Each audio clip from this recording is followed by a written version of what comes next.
Hello students, welcome to this channel. आज से हम लोग स्टार्ट करने वाले हैं हमारा science subject chapter 1 chemical reaction and equation.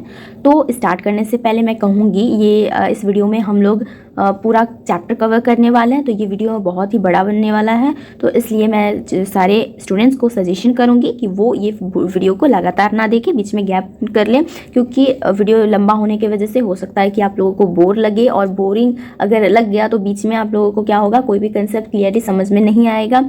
अलग अलग बनाने से अच्छा मैंने एक ही वीडियो में पूरा कवर करने की कोशिश की है कि ताकि एक ही वीडियो में सब बन जाए और उतना प्रॉब्लम ना हो आप लोगों को के लिए। तो इसलिए कह रही हूँ कि आप लोग जो भी ये वीडियो है उसको क्या करो, आप लोग थोड़ा सा टाइमिंग गैप कर लो, उसके बाद फिर से कंटिन्यू करो, ठीक है। क्योंकि कंसेप्ट बहुत समझना बहुत ज़रूरी है। जब तक समझोगे नहीं तो कोई फ़ायदा नहीं होगा वीडियो देखने का और पढ़ने का, ठीक है। तो हम लोग स्टार्ट करते हैं। तो सबसे पहले हम लोग ओवरव्यू देख लेते हैं कि इस चैप्टर में हम लोग क्या क्या पढ़ने वाले हैं, ठीक है। फर्स्ट टॉपिक हमारा रहेगा केमिकल रिएक्शन। हम लोग केमिकल रिएक्शन के बारे में पढ़ेंगे, एग्जाम्पल के साथ देखेंगे, ठीक है। सेकेंड टॉपिक हमारा रहेगा केमिकल इक्वेशन। आगे मैं डिस्कस करूंगी केमिकल इक्वेशन के बारे में। उसके बाद राइटिंग और केमिकल इक्वेशन, यानी कि केमिकल इक्वेशन कैसे लिखा जाता है, कैसे बैलेंस्ड करे, कितने तरह का केमिकल रिएक्शन होता है, मतलब कितने टाइप्स होते हैं उसके। तो ये कुछ यहाँ पे टाइप्स लिखे हुए हैं, यानी कि कॉम्बिनेशन रिएक्शन है, displacement reaction, double displacement reaction, oxidation and reduction, corrosion and rancidity. Okay, ये सब हम लोग वीडियो में कवर करेंगे। तो चलिए हम लोग फर्स्ट टॉपिक हम लोग देख लेते हैं। तो बच्चों, हमारा सबसे पहला टॉपिक है केमिकल रिएक्शन, यानी कि केमिकल रिएक्शन किसे कहते हैं वो देखेंगे और एग्जाम्पल के साथ देखेंगे, ठीक है। It is a process in which one or more substances are converted to one or more different substances with different properties. क्या कहता है, ये वैसा प्रोसेस है जिसमें एक या एक से ज़्यादा सब्सटेंस होते हैं जो कि कन्वर्ट होके एक से ज़्यादा सब्सटेंस में डिफरेंट सब्सटेंस बनते हैं, वो भी डिफरेंट प्रॉपर्टीज के साथ। यानी कि कोई एक से ज़्यादा सब्सटेंस होते हैं, ठीक है, वो कन्वर्ट होते हैं, रिएक्शन होने के बाद वो न्यू डिफरेंट सब्सटेंस क्रिएट करते हैं, वो भी डिफरेंट प्रॉपर्टीज के साथ, ठीक है। तो एग्जाम्पल में हम लोग यहाँ पे क्या देखते हैं, हाइड्रोजन, ऑक्सीजन। देखो हाइड्रोजन यहाँ पे दो आपको दिख रहा है ना, यहाँ पे ये क्या है, दो एटम है ना। ऑक्सीजन में दो एटम होते हैं, ठीक है, इसलिए यहाँ पे दो लिखा हुआ है। अब देखो यहाँ पे hydrogen plus oxygen is equal to water, यानी कि कहने का मतलब क्या है, हाइड्रोजन क्या होता है, हाइड्रोजन और ऑक्सीजन का जब हम लोग क्या करते हैं, रिएक्शन कर जब मिलता है तो हमको क्या बन के आता है, हमें क्या सब्सटेंस मिलता है, वाटर। यहाँ पे क्या बोल रहा है, डेफिनेशन को एग्जाम्पल के साथ क्रिएट करने की कोशिश करो कि वन और मोर सब्सटेंस। देखो यहाँ पे एक से ज़्यादा सब्सटेंस है, ठीक है, वो क्या हुआ, कन्वर्ट हो गया, यानी कि हाइड्रोजन और ऑक्सीजन दोनों मिल गया, ठीक है। हाइड्रोजन एक सब्सटेंस है, ऑक्सीजन अनदर सब्सटेंस है, वो दोनों मिल के क्या बनाया, वाटर बनाया। वाटर क्या है, हाइड्रोजन ऑक्सीजन से अलग है, ठीक है, नया प्रॉपर्टीज, डिफरेंट प्रॉपर्टीज के साथ बनाया, ठीक है। तो यहाँ पे H2 का मतलब यहाँ पे क्या है, हाइड्रोजन को हम लोग किस फॉर्मूले में लिखते हैं, H2, ऑक्सीजन हमारा O2, और क्या देता है हमें, हाइड्रोजन प्लस ऑक्सीजन क्या देता है हमें, H2O। ओके, यहाँ पे जो आपको H क्या है, H के नीचे में एटम का नंबर दिया हुआ है, यहाँ पे क्या है, 2 है, तो यहाँ पे भी हमें डायग्राम में 2 स्ट्रक्चर दिखाया गया है, ठीक है। यहाँ पे ऑक्सीजन में भी 2 है, इसलिए 2 दिखाया है। उसके बाद जब वाटर बना तो एक ऑक्सीजन और 2 हाइड्रोजन। ये क्या है, ये आपका हाइड्रोजन है और ये ऑक्सीजन।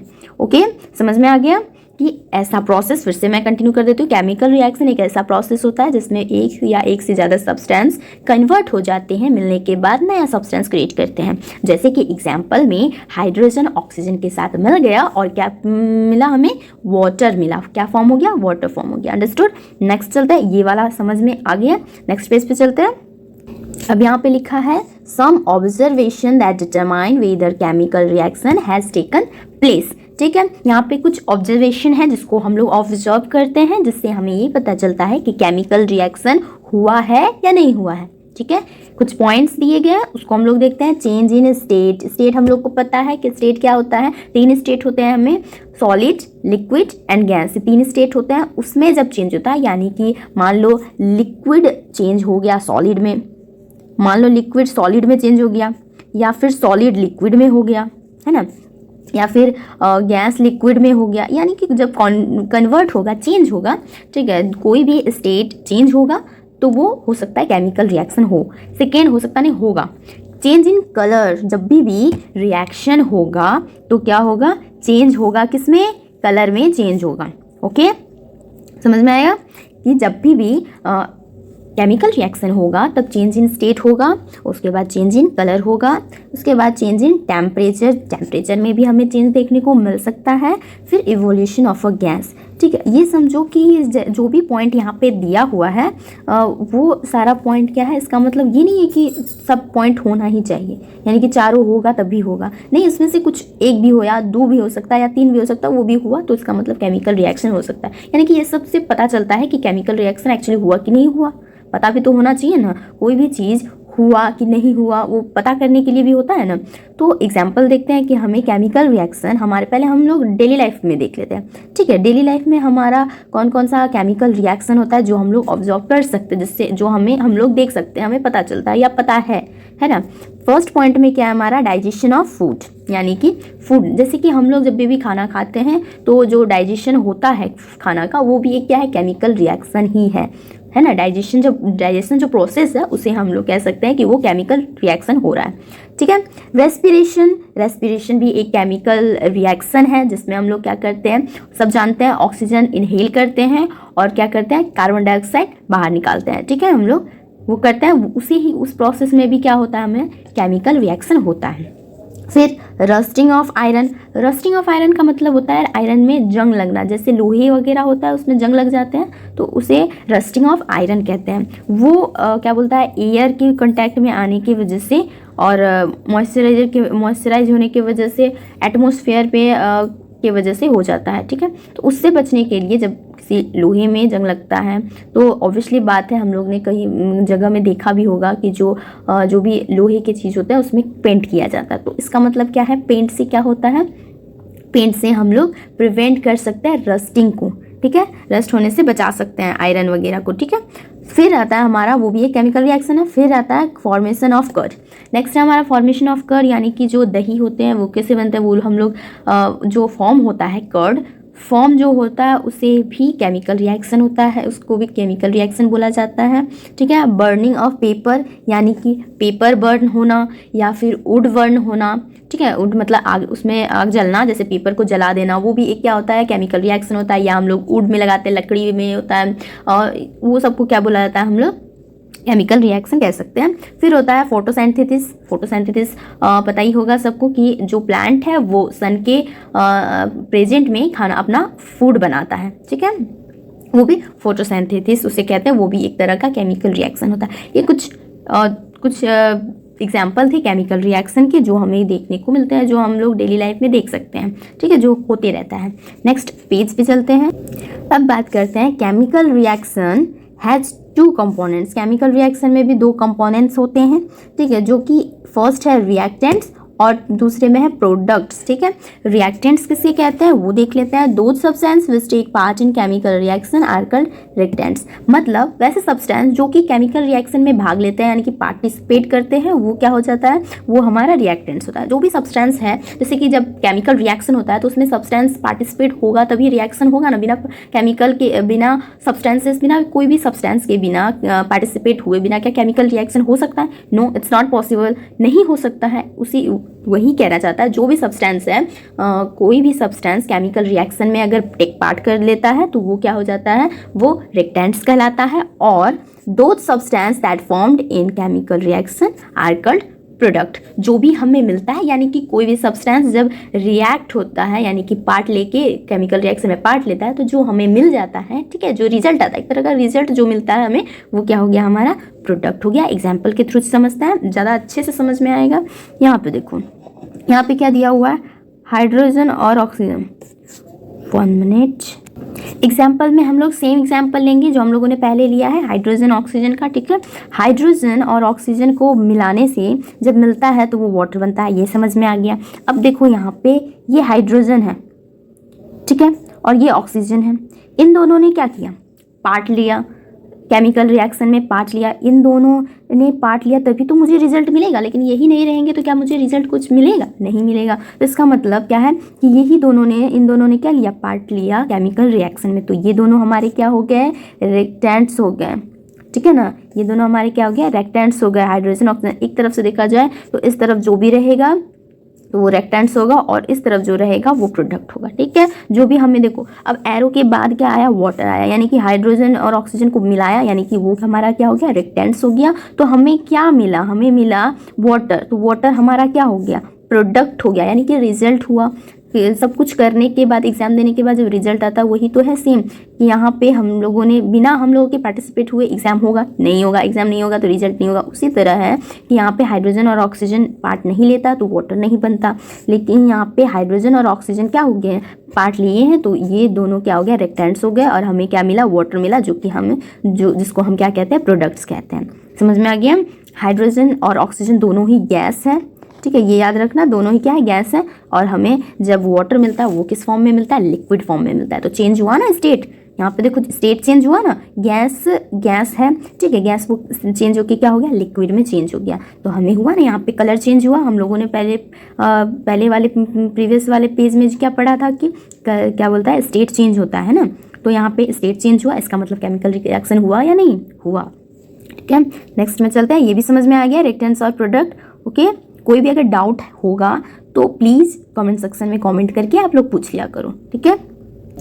अब हमारा जो केमिकल रिएक्शन था वो खत्म हो गया। अब हम लोग देखो यहाँ पे चैप्टर में लिखा हुआ है ना, chemical reaction and equation. Chemical reaction तो हम लोगों ने पढ़ लिया, बचा केमिकल इक्वेशन, उसके बाद टाइप्स वगैरह पढ़ेंगे, ठीक है। तो यहाँ पे केमिकल रिएक्शन हमें क्या किसी कहते हैं, केमिकल रिएक्शन क्या होता है, इक्वेशन क्या होता है, यहाँ पे इक्वेशन है। केमिकल रिएक्शन हम लोगों ने देख लिया, अब केमिकल इक्वेशन देखते हैं। Chemical reaction are symbolic representation, यहाँ पे मिस्टेक हो गया है, यहाँ पे रिएक्शन नहीं होगा, यहाँ पे इक्वेशन होगा, ओके। आई होप समझ जाओगे आप लोग। Chemical equation are symbolic representation of chemical reaction and the product are expressed in term of their respective chemical formula, okay. यहाँ पे क्या कहता है, केमिकल इक्वेशन एक ऐसा सिंबलिक रिप्रेजेंटेशन है किसका, केमिकल रिएक्शन का। केमिकल रिएक्शन जो होता है, हम जब उसको सिंबलिक रिप्रेजेंटेशन करते हैं, सिंबल के द्वारा रिप्रेजेंट करते हैं, एक्सप्रेस करते हैं, उसका फार्मूला वगैरह लिख के, है ना, रिएक्टेंट्स और प्रोडक्ट का फार्मूला लिख के हम लोग जब रिप्रेजेंट करते हैं किसी केमिकल रिएक्शन को, तो वो हमें क्या कहा जाता है, केमिकल इक्वेशन कहा जाता है। एग्जाम्पल के थ्रू समझते हैं। एग्जाम्पल में हम लोगों ने सेम लिया है, मैं बार बार again and again example same इसलिए ले रही हूँ कि ताकि आप लोग ईजी भी है, शॉर्ट नेम है, और आप लोग पहले भी पढ़ते आ रहे हो और आप लोग को अंडरस्टैंड होने में भी बहुत अच्छा होगा, समझने में बहुत आसान होगा, ठीक है, इसलिए सेम ले रही हूँ। ऐसा कुछ नहीं है कि एग्जाम्पल और नहीं है, और है, लेकिन ये ले रही हूँ कि ताकि आपको इजी वे में समझ में आ जाए, ठीक है। तो हाइड्रोजन ऑक्सीजन क्या देता है, वाटर देता है, H2 + O2 = H2। अब क्या बोलता है, केमिकल इक्वेशन, ये हमारा केमिकल रिएक्शन हो गया, ये जो हमारा है ये केमिकल रिएक्शन हो गया। एक सेकेंड, ये हमारा क्या है, केमिकल रिएक्शन है, ओके। हाइड्रोजन + ऑक्सीजन = वाटर, ये हमारा केमिकल रिएक्शन हो रहा है। इससे हम लोगों ने H2 + O2 में जो हम लोग ने कन्वर्ट किया है, यहाँ पे लिखा है, रिप्रेजेंट करने की कोशिश की है। हाइड्रोजन को हम लोग क्या लिख सकते हैं, H2 लिख सकते हैं, है ना, यही है फॉर्मूला, केमिकल फार्मूला हमारा यही है। हाइड्रोजन का H2, ऑक्सीजन का O2 और वाटर का H2O। इसका जो हम लोग केमिकल फार्मूला लिख के इसको रिप्रेजेंट करने की कोशिश की, तो यही क्या कहलाता है, केमिकल, इसी को क्या कहता है, केमिकल इक्वेशन कहा जाता है, ठीक है, समझ में आया। इसी को हम लोग केमिकल इक्वेशन कहते हैं। और यहाँ पे नेक्स्ट जो हमारा दूसरा एग्जाम्पल है वो मैग्नीशियम ऑक्सीजन, ये जो हमारा मैग्नीशियम + ऑक्सीजन = मैग्नीशियम ऑक्साइड है ना, ये भी हमारा क्या है, ये भी हमारा जो एक तरह का केमिकल रिएक्शन है। और नीचे में जो यहाँ पे केमिकल फार्मूला लिखे हैं वो क्या है, हमारा केमिकल इक्वेशन है। समझ में आया। जब कोई रिएक्शन होता है तो सब्सटेंस नया सब्सटेंस में कन्वर्ट होता है, इस तरह जो लिखा जाता है फुल नेम के साथ, उसे केमिकल रिएक्शन कहा, ऐसे लिखते हैं। और केमिकल रिएक्शन को ही हम लोग सिंबल की तरह, यानी कि केमिकल फार्मूला लिख के रिप्रेजेंट करने की कोशिश करते हैं, उसे केमिकल इक्वेशन कहा जाता है। ओके, अंडरस्टूड, समझ में आ गया। नेक्स्ट चलते हैं। अब देखते हैं कि बैलेंस कैसे करें केमिकल इक्वेशन। यहाँ पे भी मिस्टेक है, तो अभी केमिकल इक्वेशन जो है उसको कैसे बैलेंस करें। बैलेंस करने का मतलब हुआ कि जैसे कि अब देखते हैं क्या होता है। A balanced chemical equation occur when the number of the atom involve in the reactant side is equal to the number of atom in the product side. इसमें क्या बोलता है, बैलेंस्ड केमिकल इक्वेशन कब होता है, जब जो एटम है, जो भी एटम रेक्टेंट साइड और प्रोडक्ट साइड, यानी कि रेक्टेंट साइड जो जहाँ पे जो सब्सटेंस बांट लेते हैं और प्रोडक्ट साइड जहाँ पे हमें प्रोडक्ट मिलता है यानी कि रिजल्ट मिलता है, तो वो दोनों साइड में जो एटम का नंबर होता है ना वो सेम होना चाहिए। या अगर हाइड्रोजन का जितना नंबर है, जितना एटम है, तो रेक्टेंट साइड जितना है तो उतना प्रोडक्ट साइड भी होना चाहिए। दोनों क्या होना चाहिए, बराबर होना चाहिए, तभी बैलेंस्ड केमिकल कहलाएगा, इक्वेशन कहलाएगा। ठीक है, लेकिन अगर दोनों में सेम सेम नहीं है तो इसका मतलब क्या है, वो अनबैलेंस्ड है, तो उसे बैलेंस करना है। ये समझ लिए कि अनबैलेंस्ड कैसा होता है केमिकल इक्वेशन और बैलेंस्ड कैसा होना चाहिए। ठीक है, अनबैलेंस्ड कब होगा, जब जो एटम है दोनों साइड का, रेक्टेंट्स और प्रोडक्ट का दोनों साइड का एटम इक्वल नहीं होगा, और बैलेंस्ड तब कहलाएगा जब दोनों तरफ इक्वल हो जाएगा। ठीक है, यहाँ पे एग्जांपल में हाइड्रोजन प्लस ऑक्सीजन लेते हैं। यहाँ पे देखो, ये समझने की कोशिश करो कि जो हमारा रेक्टेंट साइड है, यहाँ पे जो है ये रेक्टेंट साइड, हाइड्रोजन कितना है इस होल में, ये पूरा में हाइड्रोजन कितना है, 2 है। हाइड्रोजन का एटम कितना है, 2 है। यहाँ पे इस साइड 2 है, क्या इस साइड भी 2 है, प्रोडक्ट साइड भी 2 है, हाँ बिल्कुल, प्रोडक्ट साइड भी मेरा हाइड्रोजन क्या है, 2 है। ओके, ऑक्सीजन देखो, ऑक्सीजन मेरा रेक्टेंट साइड क्या है, 2 है, उसमें एटम कितना है, 2 एटम है। लेकिन क्या प्रोडक्ट साइड में 2 है, नहीं, वहाँ पे कितना है, 1 है। अब देखो हाइड्रोजन मेरा इक्वल 2 हो गया, लेकिन ऑक्सीजन जो है यहाँ पे रेक्टेंट साइड 2 है और प्रोडक्ट साइड हमारा 1 है, दोनों अलग अलग है, इक्वल है नहीं है। तो इसका मतलब ये क्या है, अनबैलेंस्ड केमिकल इक्वेशन है। इसको बैलेंस्ड कैसे करेंगे, सिंपल सा है बैलेंस्ड करने की। हमें क्या करना है, यहाँ पे ओ जो ऑक्सीजन है, ऑक्सीजन का 2 एटम है, और इस तरफ जो प्रोडक्ट साइड ऑक्सीजन का नंबर कितना है, 1 है। इसका मतलब उस 1 को हमें 2 करना है, इस 1 को हमें क्या करना है, 2 में कन्वर्ट करना है ना। उस 1 को हमें कन्वर्ट करके 2 में करना है। तो कैसे करेंगे, ध्यान से देखना, बहुत ईजी, ये ईजी मेथड बताती हूँ। दूसरा जो एग्जाम्पल है वो मैं आप लोगों को बुक के अकॉर्डिंग बताऊंगी। ठीक है, तो अब देखो हाइड्रोजन यहाँ पे 2 है, ठीक है, यहाँ पे ऑक्सीजन मेरा 2 है, यहाँ पे ऑक्सीजन 1 है और रेक्टेंट साइड मेरा 2 है। मुझे ये 1 वाले को क्या करना है, 2 बनाना है। तो कैसे बनाएंगे, अब देखो यहाँ पे एक रूल होता है कि जो भी हम लोग, जैसे जो भी हमें 2 करना है, तो इसका मतलब ये नहीं कि हम यहाँ पे 2 लिख दिए हो गया, ऐसा बिल्कुल नहीं करना है। ऐसा बिल्कुल नहीं करना है कि यहाँ पे ओ के नीचे हम लोग 2 लिख दिए, वैसा बिल्कुल नहीं होगा। क्यों नहीं होगा, हम लोग जब भी ऐड करेंगे तो सिर्फ सामने में कर सकते हैं, या तो यहाँ कर सकते हैं, या तो यहाँ ऑक्सीजन के आगे में कर सकते हैं, यहाँ पे H2O के आगे कर सकते हैं, आगे कर सकते हैं, लेकिन हम लोग नीचे पीछे दाएं बाएं नहीं कर सकते, सिर्फ आगे उसके आगे कर सकते हैं। और जो भी आगे करेंगे, जैसे कि मान लो यहाँ पे H2 है, H2 अगर है, उसके आगे में मैंने अगर 2 लगा दिया, तो ये 2 और ये 2 ऐड नहीं होंगे, मल्टीप्लाई होंगे। यानी कि जब हमसे पूछा जाएगा कि आपका हाइड्रोजन कितना है, जब आपसे पूछा जाएगा कि हाइड्रोजन कितना है, तो अगर तो आपको क्या करना पड़ेगा, मल्टीप्लाई करना पड़ेगा, 2 2 जा 4, तो हमारा हाइड्रोजन क्या कह सकते हैं हम लोग, 4 है। ठीक है, दोनों चीज़ याद रखना कि जब भी हमें बैलेंस करना है तो उस जो भी सब्सटेंस है उसके आगे में हमें लगाना है। ठीक है ना, नीचे नहीं लगा सकते, आगे में हमें जो भी नंबर डालना है डाल सकते हैं। ठीक है, उसके बाद दूसरा चीज़ क्या है कि जब भी आगे डालने के बाद जब भी हमें एटम पूछा जाएगा, तो हम उन दोनों को, जो उसके पास पहले था और जो हम लोगों ने बाद में डाला, उन दोनों को हम लोग ऐड नहीं कर सकते हैं, हमें सिर्फ उन्हें मल्टीप्लाई करना है। ठीक है, ये समझ में आ गया कि क्या करना है। अब यहाँ देखिए कि यहाँ पे हम लोग करेंगे क्या, अब हम लोग यहाँ पे बैलेंस्ड करना है, तो हम यहाँ पे क्या करेंगे, सिर्फ यहाँ पे 2 हमने रख दिया। अब देखो हमने यहाँ पे 2 कर दिया, हाइड्रोजन यहाँ मेरा 2 है। अब यहाँ पे मेरा हाइड्रोजन कितना हो गया, ये जो मैंने 2 आगे डाला है वो 2 क्या है, हाइड्रोजन का भी है और ऑक्सीजन दोनों का है, हाइड्रोजन ऑक्सीजन दोनों का है। तो इसका मतलब क्या हो गया, हाइड्रोजन ऑक्सीजन दोनों का है, तो मेरा हाइड्रोजन यहाँ पे कितना बन गया, 4 एटम वाला बन गया, ठीक है, 4 एटम हो गया मेरा हाइड्रोजन का। ऑक्सीजन का कितना हुआ, ऑक्सीजन का बोले तो 2 हो गया, और हाइड्रोजन का मेरा कितना हो गया, 4 हो गया। लेकिन यहाँ पे 4 है क्या, नहीं है, लेफ्ट हैंड साइड 4 नहीं है, तो हम क्या करेंगे, अब देखो इससे तो हम लोग कुछ कर नहीं सकते, प्रोडक्ट साइड में कुछ कर नहीं सकते, लेकिन लेफ्ट हैंड साइड में हम लोग क्या कर सकते हैं, हाइड्रोजन को अब बैलेंस कर देंगे। हाइड्रोजन को हम लोगों ने क्या कर दिया, आगे कर दिया, तो इस साइड में मेरा क्या हो गया, 4 हो गया, दोनों तरफ 4 हो गया। अब चेक कर लो जरा कि यहाँ पे जो है, अब चेक कर लो दोनों साइड हमारा क्या हो गया, दोनों साइड हमारा क्या हो गया, इक्वल हो गया। जैसे कि यहाँ पे हम लोगों का क्या हो गया, 2H2 हो गया प्लस O2 हो गया हमारा।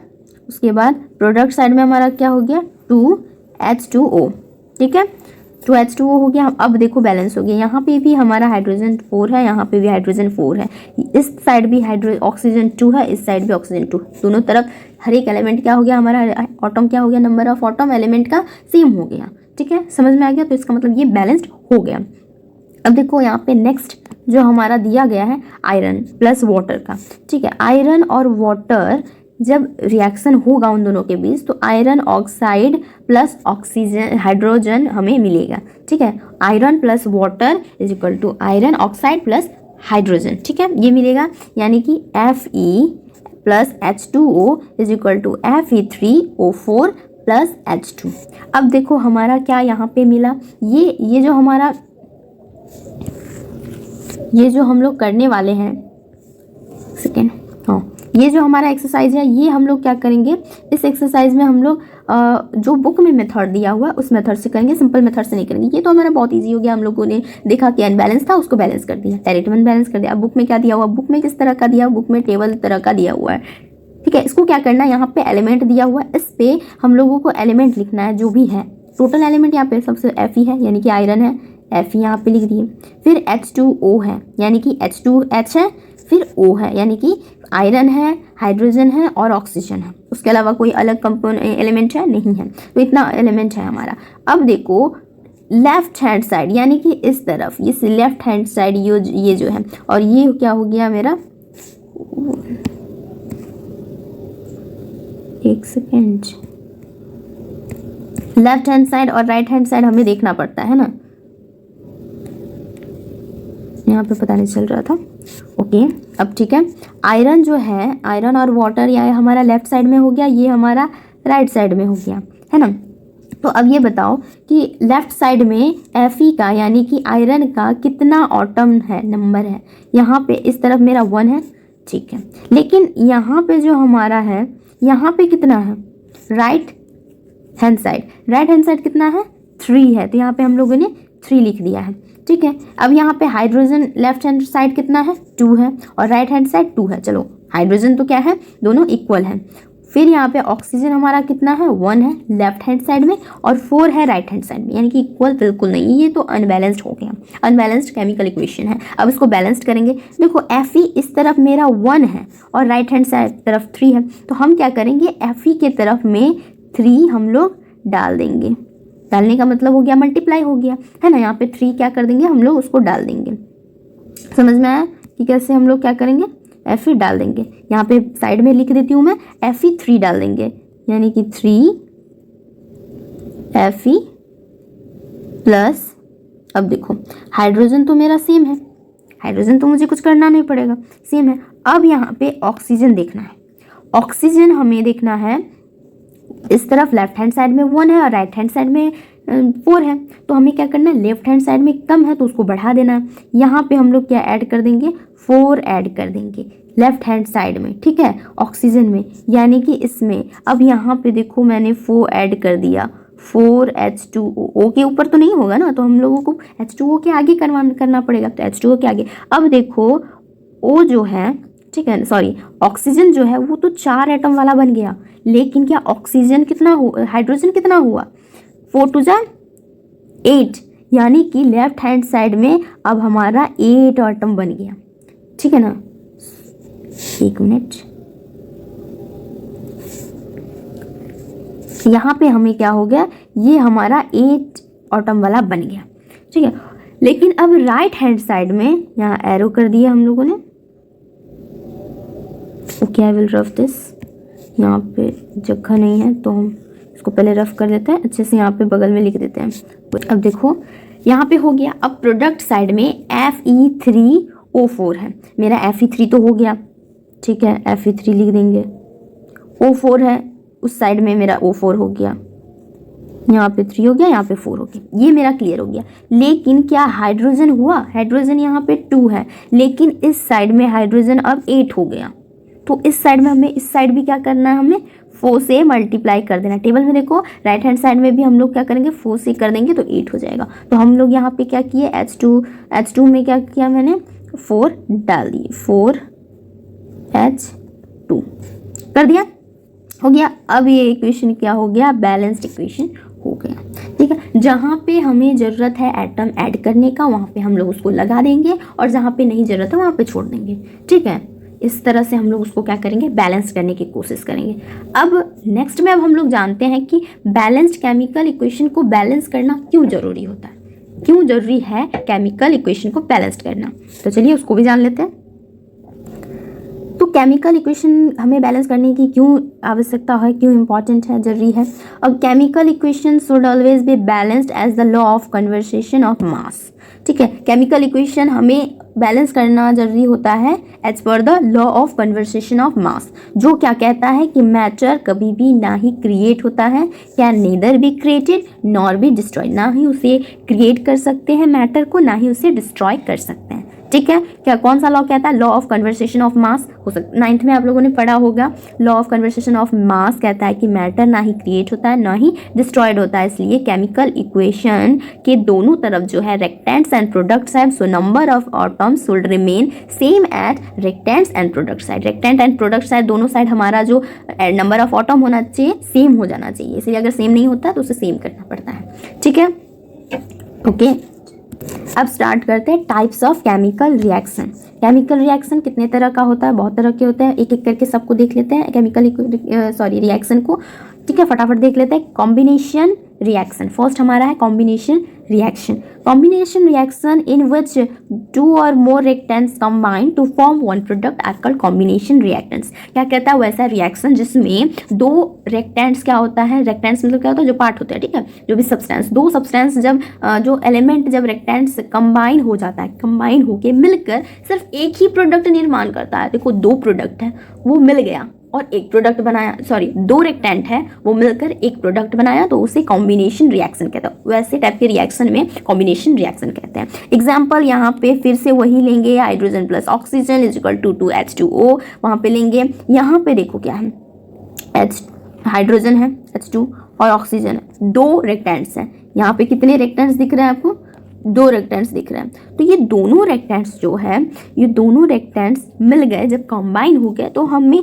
एक सब्सटेंस मिला। यहाँ पे 2 दिखा रहा है, इसका मतलब ये नहीं कि 2 है, मतलब ये 1 वाटर का वो है और ये दूसरे वाटर का स्ट्रक्चर है, ठीक है। ये जो वाटर है ये हमें मिलता है, ठीक है, ये हमें वाटर मिलता है। हाइड्रोजन और ऑक्सीजन 2 अलग अलग रेक्टेंट्स थे, 2 रेक्टेंट्स से जब वो कंबाइन हो गए तो हमें क्या मिल गया, एक नया प्रोडक्ट मिल गया। एक ही प्रोडक्ट मिला, 2 चीज़ मिलके एक बनाता है, तो वो कॉम्बिनेशन रिएक्शन होता है। दूसरा एग्जाम्पल भी देख लेते हैं। यहाँ पे एग्जाम्पल है 2 मैग्नीशियम, ठीक है, और ऑक्सीजन का। मैग्नीशियम और ऑक्सीजन दोनों मिल गया, 2 चीज़ है, दोनों मिलके एक चीज़ का फॉर्म किया जो कि मैग्नीशियम ऑक्सीडाइड कहलाता है, ठीक है।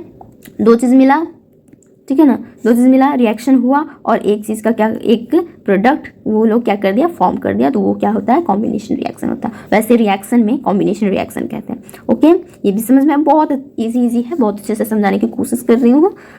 डायग्राम के थ्रू, स्ट्रक्चर के थ्रू भी आप लोग को समझ में बहुत अच्छे से आ गया होगा। नेक्स्ट हमारा दूसरा में चलता है डिकम्पोजिशन रिएक्शन में। अब देखते हैं हम लोग decomposition reaction. Decomposition reaction is that kind of reaction where a single compound is broken down into 2 or more product। देखो वैसा रिएक्शन जिसमें एक सिंगल कंपाउंड है, ठीक है, एक ही कंपाउंड है, एक ही एलिमेंट है जो कि ब्रेक डाउन होके टूट के 2 या 2 से प्रोडक्ट बनाता है, ठीक है ना।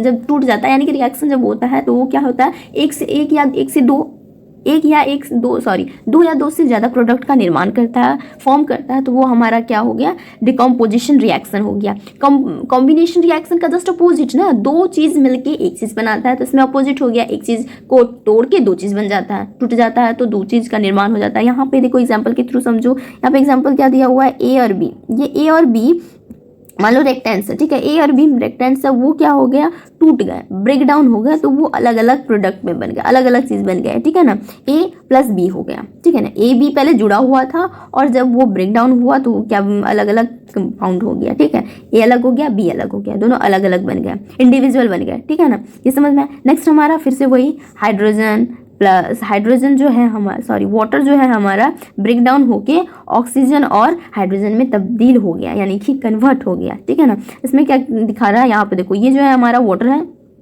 जब ये ब्रेक डाउन हुआ तो हमें ये जब ब्रेक डाउन हुआ तो ये किस में आ गया, क्या है ये, ऑक्सीजन हुआ, फिर ये दूसरा हाइड्रोजन में वो सेपरेट हो गया, है ना। वाटर था, वाटर ब्रेक डाउन होके ऐसा रिएक्शन जिसमें वाटर जो है, जब वाटर वो ब्रेक डाउन होके ब्रोकन डाउन होके वो किस में अलग हो गया, ऑक्सीजन अलग हो गया और हाइड्रोजन अलग हो गया, तो वो ऐसे रिएक्शन को डिकम्पोजिशन रिएक्शन कहते हैं। दूसरा देखते हैं, अब देखो यहाँ पे नेक्स्ट है थर्मल डिकम्पोजिशन, ये देख लेते हैं, ठीक है। अब देखो थर्मल, एक मिनट मैं बताती हूँ कि ये जो थर्मल डिकम्पोजिशन है ये टाइप्स ऑफ केमिकल रिएक्शन नहीं है, केमिकल रिएक्शन का टाइप नहीं है, ये डिकम्पोजिशन का जो कहते हैं डिकम्पोजिशन का पार्ट है, समझ में आया। ये डिकम्पोजिशन का टाइप्स है, ठीक है, किस तरह का डिकम्पोजिशन होता है उसमें ये सब आएगा, ठीक है। 3 तरह का मेनली होता है थर्मल डिकम्पोजिशन, और भी और 2 होता है, तो एक एक करके उसको देख लेते हैं। उसके बाद नेक्स्ट जो हमारा तीसरा जो टाइप का केमिकल रिएक्शन होगा उसको देख लेंगे। डिकम्पोजिशन रिएक्शन क्या होता है, जब हम लोग एक सिंगल कंपाउंड को ब्रोकन डाउन करके जब दो से मोर प्रोडक्ट बनाता है वो डिकम्पोजिशन रिएक्शन कहलाता है, ठीक है। तो थर्मल डिकम्पोजिशन वैसा जब डिकम्पोजिशन रिएक्शन जब भी हम लोग हीट करते हैं, ठीक है, जब भी हम लोग एक कंपाउंड को हीट करते हैं तो वो हमें 2 या 2 से ज़्यादा कंपाउंड हमें देते हैं, तो वैसे डिकम्पोजिशन को थर्मल डिकम्पोजिशन कहते हैं, हीट करने के बाद हमें जो मिलता है, ठीक है ना। ऐसा डिकम्पोजिशन, जब डिकम्पोजिशन करने के लिए हमें हीट करना पड़ता है, यानी कि इसमें क्या दिखाता है, यहाँ पे क्या लिखा हुआ है, एग्जाम्पल में क्या दिया हुआ है, यहाँ पे है क्या है, कैल्शियम कार्बोनेट है ना, कैल्शियम कार्बोनेट है। कैल्शियम कार्बोनेट हमारा क्या हो गया, किसमें चेंज हो गया, उसको हीट किया। यहाँ पे एग्जांपल यहाँ देखो, कैल्शियम कार्बोनेट को हीट किया तो calcium oxide plus carbon dioxide बना। वही हम अगर डायग्राम के थ्रू देखें तो डायग्राम में क्या दिखा रहा है, ये जो टेस्ट ट्यूब है, ठीक है ना, उसमें कॉपर कार्बन डाइऑक्साइड कार्बोनेट रखा हुआ है। यहाँ जो ये टेस्ट ट्यूब है, ठीक है, उसमें कॉपर कार्बोनेट रखा हुआ है और उसमें क्या कर रहा है, ये टेस्ट ट्यूब में कॉपर कार्बोनेट को रख के उसको हीट किया गया है। हीट जब करेंगे तो वो किस में कन्वर्ट हो जाएगा, एक तो कॉपर ऑक्साइड में कन्वर्ट हो जाएगा और दूसरा कार्बन डाइऑक्साइड में कन्वर्ट हो जाएगा, जो कि हट जाएगा, ठीक है, वो गैस बन जाएगा। देखो अब कॉपर कार्बोनेट को हमने हीट किया तो वो चेंज हो गया 2 चीज़ों में, कॉपर ऑक्साइड में और कार्बन डाइऑक्साइड में, 2 चीज़ों में हो गया, कॉपर ऑक्साइड और कार्बन डाइऑक्साइड। अब यहाँ देखो हुआ क्या, कॉपर कार्बोनेट तो मेरा एक ही है ना, एक ही कंपाउंड था, उस कंपाउंड को मैंने हीट किया और हमें कार्बन डाइऑक्साइड और कॉपर ऑक्साइड मिल गया। इसका मतलब ये है कौन सा प्रोसेस हुआ, थर्मल डिकम्पोजिशन हुआ, ठीक है। नेक्स्ट है हमारा इलेक्ट्रोलिटिक डिकम्पोजिशन। इलेक्ट्रोलिटिक सेकंड है हमारा इलेक्ट्रोलिटिक डिकम्पोजिशन। ये क्या होता है, in this reaction decomposition is carried out by passing electricity. इसमें डिकम्पोजिशन हम लोग इलेक्ट्रिसिटी के थ्रू करते हैं, हमें कोई चीज़ भी इलेक्ट्रिसिटी के थ्रू करते हैं और उससे क्या होता है, कोई एक कंपाउंड लेते हैं हम लोग, जैसे हाइड्रोजन यानी वाटर को लेते हैं, उसको हमने इलेक्ट्रिसिटी उसमें दिया तो वो किस में कन्वर्ट हो गया, H2 + O2 में कन्वर्ट हो गया, ठीक है। यही इसी को क्या कहा जाता है, इलेक्ट्रोलिटिक डिकम्पोजिशन कहते हैं। फिगर के थ्रू हम लोग समझ लेते हैं कैसे होता है। देखो यहाँ पे प्लास्टिक का एक मग लिया हुआ है, ये एक प्लास्टिक का मग है, ठीक है, उसमें क्या किया गया है, वाटर डाला गया है, ठीक है, वाटर हाफ मग हमारा वाटर हो गया है, उसमें 2 रड लगा हुआ है, देख रहे हैं आप, 2 रड लगा हुआ, उसे क्या कहते हैं, ग्राफाइट रॉड कहा जाता है। 2 ग्राफाइट रड लगा हुआ है, एक का जो नोड है एक का जो स्विच है वो उसमें क्या किया है, उसके जो तार पे हम लोग कैथोड उसमें क्या क्या बोल रही हूँ पता नहीं, 2 ग्रेफाइट रॉड लगा हुआ है जो कि बैटरी से कनेक्टेड है, ठीक है, बैटरी से कनेक्टेड है। एक में पॉजिटिव आ रहा है, दूसरे में नेगेटिव आ रहा है। जिसमें पॉजिटिव आ रहा है, जिसमें पॉजिटिव चार्ज आ रहा है, वो हमारा यहाँ पे ऑक्सीजन प्रोड्यूस कर रहा है। देखो एक मग है, उसमें हम लोगों ने वाटर लिया, फिर उसमें क्या किया गया है, बैटरी से कनेक्ट करके 2 ग्राफाइट लिए गए हैं, उसके ऊपर से टेस्ट ट्यूब, ये जो टेस्ट ट्यूब है उसको उल्टा दिया गया है, उल्टा के अंदर रख दिया गया है। उसके बाद यहाँ पे जब हम लोग इलेक्ट्रिसिटी उसमें देंगे, वो बैटरी के थ्रू इलेक्ट्रिसिटी जब उसमें देंगे तो वो क्या होता है, ऑक्सीजन हमारा निकलता है और हाइड्रोजन निकलता है, ठीक है। क्या क्या निकल गया, अब देखो वाटर है, वाटर में इलेक्ट्रिसिटी डाले तो हम लोगों का ऑक्सीजन अलग निकल गया और हाइड्रोजन अलग निकल गया, है ना। दोनों कंपाउंड अलग अलग हो गया, सेपरेट हो गया। वाटर एक कंपाउंड था और दोनों सेपरेट हो गया, इलेक्ट्रिसिटी देने के बाद दोनों सेपरेट हो गया, यानी कि डिकम्पोजिशन हो गया, है ना, दोनों अलग अलग डिकम्पोजिशन हो गया। समझ में आ गया यहाँ तक। नेक्स्ट थर्ड जो हमारा है थर्ड हमारा फोटोलिटिक डिकम्पोजिशन। फोटोलिटिक डिकम्पोजिशन क्या होता है, in this reaction decomposition is carried out by sunlight. वैसे डिकम्पोजिशन जो हम लोग सनलाइट के थ्रू करते हैं उसे हम लोग क्या कहते हैं, फोटोलिटिक डिकम्पोजिशन करते हैं। यानी कि यहाँ पे एग्जाम्पल में क्या लिया हुआ है, AgCl है, ठीक है ना, उसको हम लोगों ने क्या किया, सनलाइट जब उसमें दिया, ठीक है ना, सनलाइट जब उसमें दिया तो वो क्या में बदल गया, A2Ag + Cl2 में बदल गया, है ना, दोनों कन्वर्ट हो गया। यहाँ पे देखो एक कंपाउंड था, टूट के 2 कंपाउंड में निकल गया, तो ये हमारा डिकम्पोजिशन हो गया और हमने उसमें सनलाइट डाला तो वो फोटोलिटिक हो गया, ठीक है। यहाँ पे एग्जांपल यहाँ पे फिगर में दिया हुआ है, देखो यहाँ पे चाइना डिश है, ठीक है, चाइना डिश के अंदर में सिल्वर ब्रोमाइड रखा हुआ है ना, सिल्वर ब्रोमाइड रखा हुआ, उसको क्या किया गया, सनलाइट उसमें दिया गया, जिसके वजह से जब भी देखो सिल्वर ब्रोमाइड जो है, जब भी उसमें सनलाइट पड़ेगा तो वो किस कलर में कन्वर्ट हो जाएगा, ब्लैक टाइप कलर में हो जाएगा या ब्राउन टाइप कलर में वो हो जाएगा सनलाइट के थ्रू, मतलब कलर उसका चेंज हो जाएगा। कलर चेंज किया और वो क्या कर दिया, दो पर्टिकुलर चीज़ में हमें देगा, ठीक है ना, 2 पर्टिकुलर सेपरेट देता है, ठीक है, सेपरेट यानी ये सेपरेट कंपाउंड हमें देता है। एक कंपाउंड है उसको सनलाइट किए और वो 2 देगा, ठीक है, यार ये वाला समझ में। अब यहाँ पे और एक टर्म यूज किया गया है, एंडोथर्मिक रिएक्शन। यहाँ पे ये है एंडोथर्मिक रिएक्शन। अब ये एंडोथर्मिक रिएक्शन क्या होता है, ये कौन सा क्या चीज़ है, यहाँ पे देखो हम लोगों ने 3 चीज़ पढ़ा, क्या क्या था वो, थर्मोलिटिक डिकम्पोजिशन, थर्मल डिकम्पोजिशन पढ़ा, फिर सेकेंड इलेक्ट्रोलिटिक डिकम्पोजिशन पढ़ा एंड थर्ड फोटोलिटिक पढ़ा। थर्मल में हम लोगों ने हीट किया तो हमें 2 कंपाउंड मिला, फिर इलेक्ट्रोलिक में इलेक्ट्रिसिटी पास किया, फिर फोटोलिटिक में हम लोग सनलाइट पास किए। तो इसका मतलब ये तीनों जो है कुछ नहीं है, फोटोलिटिक हम लोगों ने सेपरेट इंडिविजुअली पढ़ा और इंडोथर्मिक जो ये यहाँ पे लिखा हुआ टर्म, ये इंडोथर्मिक रिएक्शन मतलब थर्मल डिकम्पोजिशन, इलेक्ट्रोलिटिक डिकम्पोजिशन और फोटोलिटिक डिकम्पोजिशन, ये तीनों को मिला के इंडोथर्मिक रिएक्शन ही कहा जाता है। समझ में आई बात। इसमें जो इंडोथर्मिक रिएक्शन क्या होता है, वैसा रिएक्शन जिसमें सनलाइट, इलेक्ट्रिसिटी और हीट तीनों क्या होता है, जरूरत पड़ता है ना, डिकम्पोजिशन होने के लिए, तो वो इंडोथर्मिक रिएक्शन कहा जाता है। समझ में आ गया ये इंडिविजुअल। देखो अगर एग्जाम में पूछा जाए कि थर्मल डिकम्पोजिशन है तो उसका लिखना, इलेक्ट्रोलिटिक डिकम्पोजिशन पूछेगा तो उसका लिखना, और फोटोलिटिक डिकम्पोजिशन पूछेगा तो उसका लिखना, अलग अलग इंडिविजुअल लिखना। लेकिन इंडोथर्मिक रिएक्शन आएगा तो ये अलग अलग लिखने की जरूरत नहीं है, एक ही में ये तीनों का जो गुण लिख देंगे तो हो जाएगा, ये तीनों को मिला के लिख देंगे तो हो जाएगा। मतलब इंडोथर्मिक रिएक्शन वही होता है ना जिसमें हम लोग सन की भी ज़रूरत पड़ती है, इलेक्ट्रिसिटी की और हीटिंग, ये तीनों को मिला के होता है ना, वो इंडोथर्मिक रिएक्शन कहते हैं। उसको समझ गया, यानी कि ये कह सकते हैं endothermic reaction is equal to thermal decomposition plus electrolytic decomposition plus photolytic decomposition. Okay, समझ में, ये भी समझ में आ गया। नेक्स्ट अब हम लोग चलते हैं थर्ड नंबर जो टाइप्स था, डिस्प्लेसमेंट रिएक्शन क्या होता है, it is a chemical reaction in which the less reactive element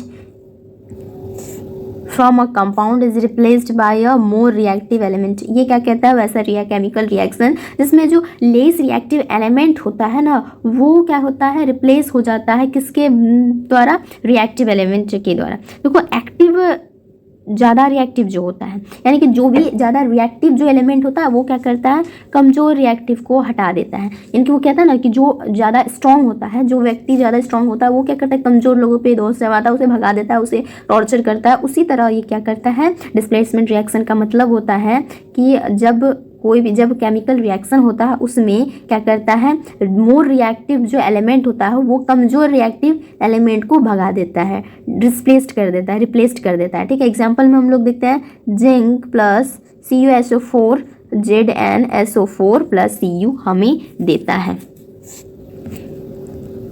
यानी कि जिंक कॉपर सल्फेट जब वो रिएक्शन होता है तो हमें क्या मिलता है, जिंक सल्फेट और फिर कॉपर मिलता है। समझ में आई? यानी कि इसमें क्या हुआ, इसने क्या किया, यहाँ पे ध्यान से देखो, ध्यान से समझने की कोशिश करो। Zn यानी कि जिंक जो है उसने क्या किया, कॉपर सल्फेट को, ये यानी कि ये जो है यहाँ पे जो है जिंक ने क्या किया, इस जो कॉपर सल्फेट जो है उसमें से रिएक्ट, जिंक क्या है, बहुत ही मोर रिएक्टिव है, उसने क्या किया, जो Cu था कॉपर को भगा दिया। ठीक है, कॉपर को भगा के इस सल्फेट को उसने खुद रख लिया और Cu को क्या किया, भगा दिया।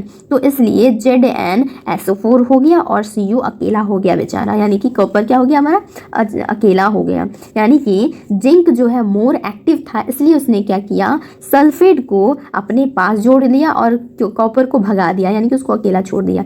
देखो यहाँ पे आंसर जो निकला है ZnSO4 के साथ मिल गया और Cu को धक्के मार के बगल कर दिया, हटा दिया कि तू जा अब, है ना।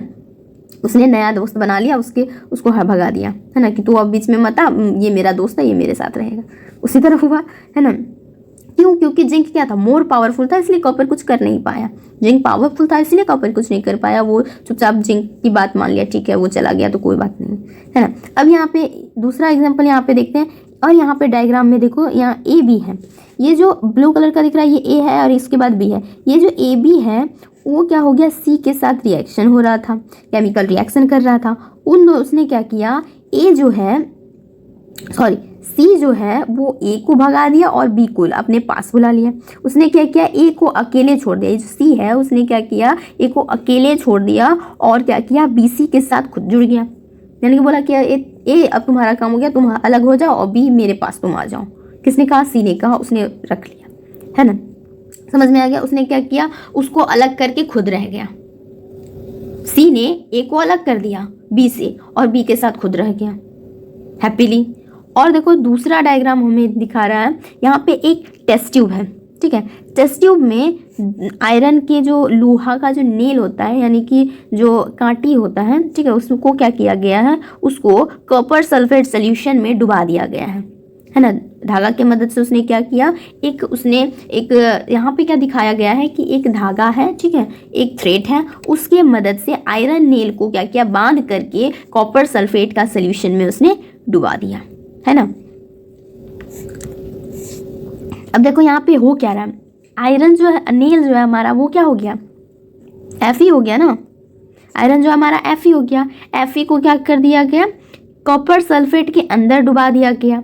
अब हमें इसका क्या आंसर मिलेगा, Fe किसके साथ जुड़ जाएगा, Fe जो है आयरन जो है, यानी कि आयरन नेल जो है वो सल्फेट के साथ जुड़ जाएगा और वो कॉपर को अकेला छोड़ देगा, है ना। यही हमारा आंसर होता है, Fe plus copper sulphate reaction करने के बाद Fe यानी कि आयरन सल्फेट और कॉपर बन जाता है ना। यहाँ पे डायग्राम थ्रू समझ में आ गया। डायग्राम से इसलिए समझाने में बहुत आसान हो जाता है कि आप लोग को समझ में भी आ जाता है, ठीक है। नेक्स्ट हमारा 4th नंबर जो देखते हैं उसमें क्या है, देखते हैं। 4th हमारा ये होगा double displacement reaction. Double displacement reaction, it is a type of reaction in which two reactants exchange icons to form two new component. क्या कहता है ये कहता है ये उस तरह का रिएक्शन है जिसमें दो रिएक्टेंट्स क्या करता है, अपने जो आइकॉन्स जो है आइकॉन बोलते हैं, एक्सचेंज आयन जो है उसको क्या कर देता है, एक्सचेंज कर देता है, दो न्यू कंपाउंड बनाने के लिए एक दूसरे से एक्सचेंज कर लेता है। जैसे पार्टनर वो एक्सचेंज होता है ना, पार्टनर एक्सचेंज होता है, कौन सा एक गेम है जिसमें पार्टनर एक्सचेंज होता है, इसका पार्टनर उसमें हो जाता है उसका, उसी तरह यहाँ पे क्या हो गया, पार्टनर एक्सचेंज हो गया। वो कह सकता है रिएक्टेंट्स क्या होता है, अपने आयंस को क्या कहते हैं, उसको चेंज कर, एक आपस में एक्सचेंज कर लिया नया कंपाउंड्स बनाने के लिए। यहाँ पे क्या हुआ, AB प्लस CD है, ठीक है। AB और CD एक पार्टनर है, AB एक पार्टनर है, CD एक पार्टनर है। इसने क्या किया, A ने एक्सचेंज कर लिया D के साथ और B ने एक्सचेंज कर लिया C के साथ, है ना।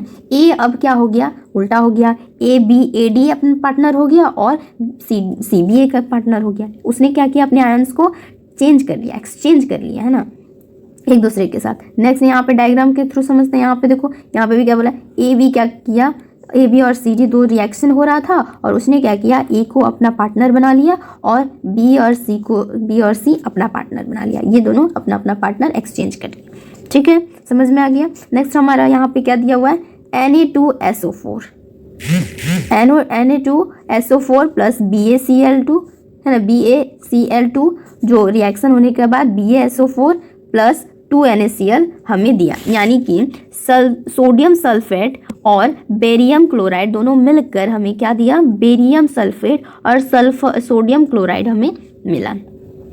अब यहाँ पे उसी को फिगर में यहाँ पे बगल में दिखाया गया है कि एक ग्लास रॉड है, एक क्या होता है, फ्लास्क लिया, उसमें एक ग्लास रॉड रखा गया। ग्लास रॉड में उसने क्या किया, टेस्ट ट्यूब होल्डर में, टेस्ट ट्यूब में फ्लास्क जो था उसके नीचे में जो है, यहाँ पे जो फ्लास्क है उसके नीचे में यहाँ पे जो है आप देख रहे हो वो Na2SO4 का सोल्यूशन है, यानी कि सोडियम सल्फेट का क्या है, सोल्यूशन उसमें पहले से ऑलरेडी है इसमें फ्लास्क में। उसने क्या किया, दूसरा टेस्ट ट्यूब लिया, उस टेस्ट ट्यूब में BaCl यानी कि बेरियम क्लोराइड का सोल्यूशन था। उसने ग्लास रॉड की हेल्प से, यानी कि टेस्ट ट्यूब के हेल्प से, टेस्ट ट्यूब होल्डर के हेल्प से उसने क्या किया, BaCl2 यानी कि बेरियम क्लोराइड को किस में मिक्स कर दिया, Na2SO4 में मिक्स करने के बाद वो क्या हो गया, वो दोनों यानी कि ये दोनों रिएक्ट करने लगे और क्या हमें दिया, रिजल्ट हमें क्या मिला, बेरियम सल्फेट हो गया। यानी कि ये जो बेरियम है, यानी कि यहाँ पे जो ये Na2 जो है उसने अपना पार्टनर Cl के साथ एक्सचेंज कर लिया, Cl को बना लिया और सल्फेट जो है वो बेरियम को बना लिया। यहाँ पे देखो बेरियम SO4 सल्फेट है, बेरियम सल्फेट है और NaCl एक जगह जाके 2NaCl बन गया।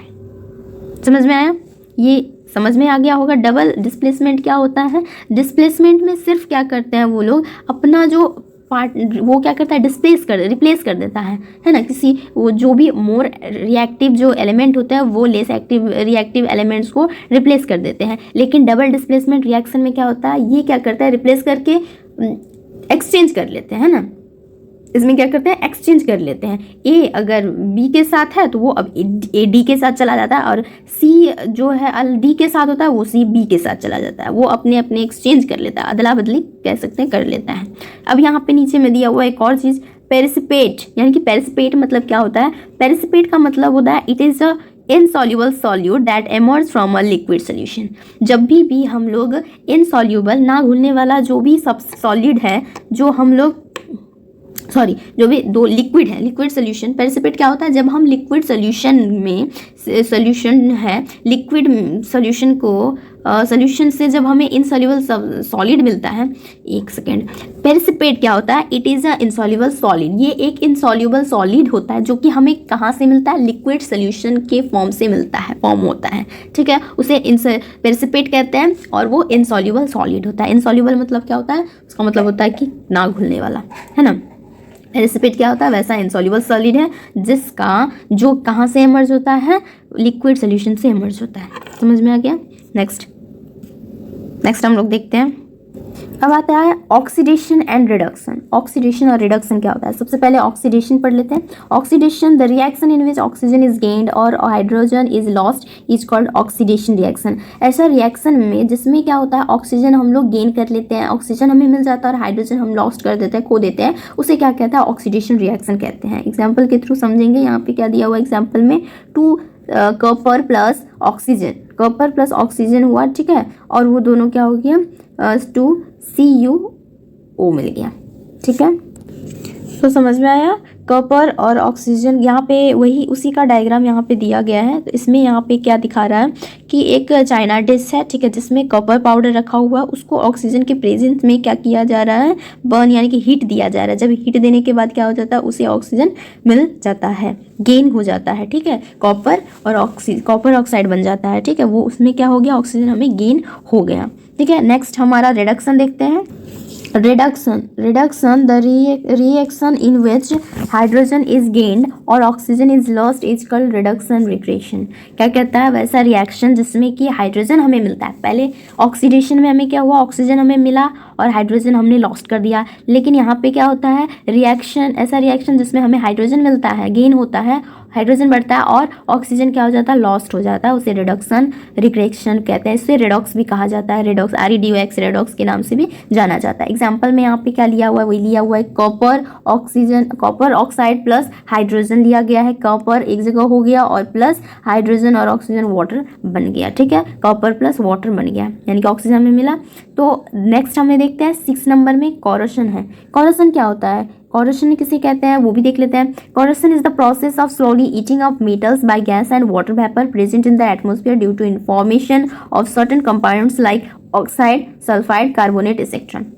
यहाँ पे क्या दिया हुआ है, यहाँ पे ये कॉरोशन का मतलब होता है वैसा प्रोसेस जिसमें क्या होता है, आयरन मेटल्स जो होते हैं, मेटल्स को स्लोली खाया लिया जाता है। कौन खाता है, क्या किससे खाया जाता है, यानी कि मतलब क्या है, जब मेटल्स यानी कि आयरन्स में गैस और वाटर वेपर जो कि एटमॉस्फेयर में प्रेजेंट होता है ना, एटमॉस्फेयर में हमेशा गैस और वाटर वेपर तो होता ही है ना, तो उसके प्रेजेंट के वजह से जो मेटल्स है वो क्या हो जाता है, उसमें स्लोली ईटिंग अप होने लगता है, यानी कि जंग लग जाते हैं, जो जंग कहते हैं ना रस्ट, वो जंग लगने लगता है या कोई और भी परिवर्तन होता है, मतलब अलग तरह का उसमें परत जम जाता है, यानी कि लेयर होने लगता है। तो वो कुछ ड्यू टू कुछ कंपाउंड की वजह से होता है, जैसे ऑक्साइड, सल्फाइड, कार्बोनेट, ये सब की वजह से होता है, उसी को कॉरोशन कहा जाता है। एग्जांपल में अगर हम लोग ले तो एग्जांपल यहाँ पे दिया गया है फर्स्ट पॉइंट में, रस्टिंग ऑफ आयरन। मैंने कहा कि जो आयरन होते हैं वो मेटल होते हैं, है ना, जो आयरन है वो उसमें जंग लग जाते हैं, आयरन जो है वो उसमें जंग लग जाता है। क्यों जंग लगता है, बिकॉज एटमॉस्फेयर में गैस और वाटर वेपर प्रेजेंट है, इसी वजह से लग जाता है। ओके,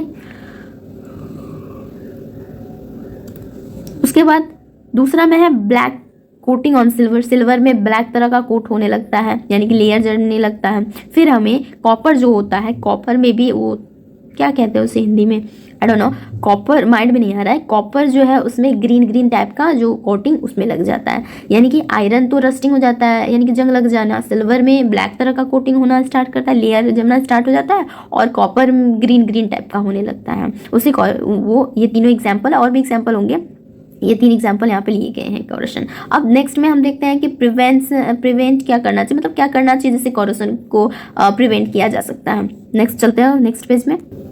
प्रिवेंशन क्या है, it can be prevented by painting, greasing, galvanisation, alloying metals. ये हम लोग प्रिवेंट कर सकते हैं पेंटिंग के थ्रू, ग्रेसिंग के थ्रू। ग्रीस जो लगाते हैं ना हम लोग, ग्रीस करते हैं या फिर पेंटिंग करते हैं, उससे क्या होता है, वो सबसे क्या होता है, एक अलग से परत लग जाता है उसके ऊपर में, और जो भी प्रेजेंट एटमोसफेयर में गैस और वाटर वेपर होता है वो उनका कुछ भी नहीं कर सकते हैं, कुछ होता ही नहीं है, जैसे कि एक मेडिसिन की तरह वो काम करता है, ठीक है। इसलिए आपने कई जगह देखा होगा, मैंने पहले भी शुरू में भी कहा कि आयरन जो होता है, लोहे वगैरह में जो होता है वो जंग ज़्यादा लग जाता है, इसलिए बहुत लोग उसमें क्या करते हैं, कलर करके रखते हैं। कलर करने से उसमें जंग नहीं लगता है, ठीक है।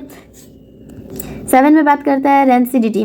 रेंसिडिटी क्या होता है, when fats and oil stay in open for long they get oxidized and become rancid and their smell and taste change. This process is known as rancidity. देखो रेंसिडिटी क्या होता है, जब भी हम लोग देखो खाना हम लोग खाते हैं तो खाना में क्या होता है, फैट और ऑयल ऑब्वियसली रहता ही रहता है, हर एक खाना में फैट और ऑयल तो रहता ही है।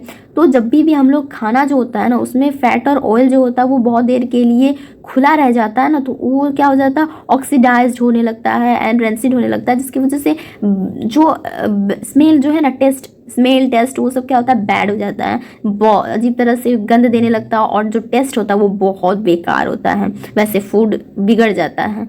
This process is known as rancidity, है ना, जैसे कह सकते हैं कि ख़राब हो जाता है कोई भी फूड, है ना, खाना। ये गर्मी के सीज़न में तो बहुत ज़्यादा ख़राब होता है, ठंडी में तो फिर भी ठीक होता है। तो बहुत ज़्यादा वो जो खाना में फैट और ऑयल रहता है, खुला रहने की वजह से बहुत ही ज़्यादा ऑक्सीडाइज्ड हो जाता है, और मतलब टेस्ट अजीब हो जाता है, टेस्ट तो अजीब होता ही है, और स्मेल जो होता है वो बहुत ख़राब लगता है।